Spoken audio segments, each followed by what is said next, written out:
Ama hakika kipenzi cha watu ni cha watu tu. Ni taarifa ambayo sio nzuri na habari ambayo haikufurahisha mioyo ya wakazi wa jiji la Arusha baada ya kupata taarifa kuwa Mheshimiwa Paul Makonda amehamishwa na Rais wa Jamhuri ya Muungano wa Tanzania kupelekwa kwingine. Lakini baadhi ya wakongwe na baadhi watu waliokuwa wameokolewa na kusaidiwa na Paul Makonda wamezungumza mengi na kuonyesha kilio chao cha kusikitika kwa kuhamishwa kwa Paul Makonda.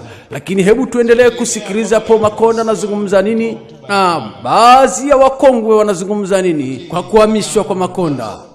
Ninaomba kwa unyenyekevu mkubwa unifikishie salamu kwa Daktari Samia Suluhu Hassan kwa kuniamini mara mbili ndani ya kipindi cha utumishi wake akiwa Rais wa Jamhuri ya Muungano wa Tanzania tangu 2021 mpaka sasa 2025. Kuniamini kunipa nafasi ya kuwa msemaji wa Chama cha Mapinduzi, lakini kuniamini kuja kuwa mkuu wa mkoa wa Arusha. Nina shukrani zangu nyingi za dhati sana kwake kwa nafasi hii ambayo amenipatia. Sikutegemea kwamba leo itakuwa ni siku yangu ya kutoa hotuba ya kuaga, lakini kila jambo lina mwanzo na mwisho wake. Ninamshukuru kwa sababu aliniamini katikati ya watu wengi ambao walikuwa na minong'ono mingi na wenye nguvu nyingi ya kutaka kukandamiza, kwa sababu nami nimepita kwenye mapambano makubwa kupigania haki ya watoto wasiumizwe na madawa kulevya. Sio jambo dogo.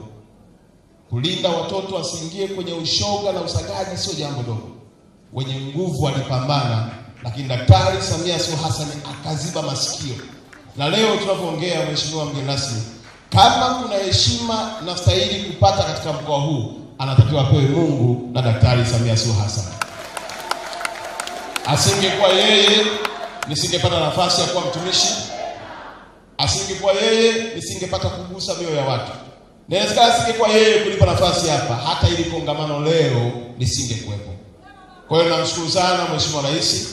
Naomba umfikishie salamu za upendo, mpatie maua yake, mwambie mdogo wako anakupenda, anakushukuru na anasema asante sana kwa heshima uliompatia ya kufanya kazi. Mheshimiwa mgeni rasmi, mimi nimeoa hapa Arusha miaka 15 iliyopita.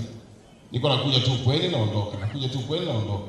Lakini kupata heshima ya kuwa mtumishi hapa sio jambo la kubeza hata kidogo, ni heshima kubwa. Na wale wote ambao tumewagusa, basi ni sehemu mojawapo ya kazi aliyotutuma kufanya. Hivi ninavyoongea kuna madaktari bingwa wanaendelea pale katika uwanja wetu, na penyewe nikitoka hapa nitapita kwenda kuaga, ambao madaktari hao wamekuja kuwahudumia wananchi wa mkoa wa Arusha bila kubagua kabila, dini, rangi wala walikotoka. Na jana tumeanza tunahudumia wananchi 1600 na leo tunaendelea kwa siku 7.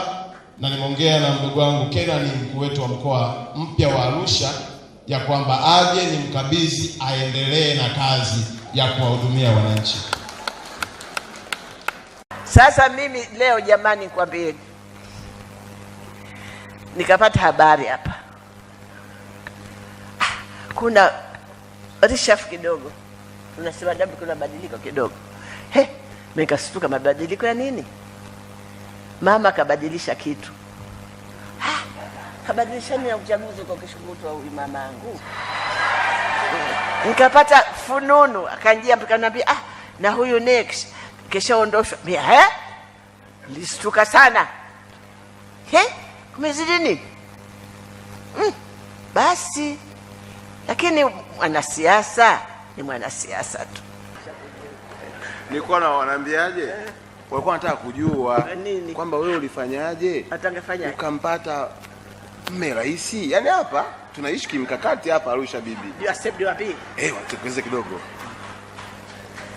Labda nyie ndio mnaolewa na marais. Sisi hatukuolewa na marais.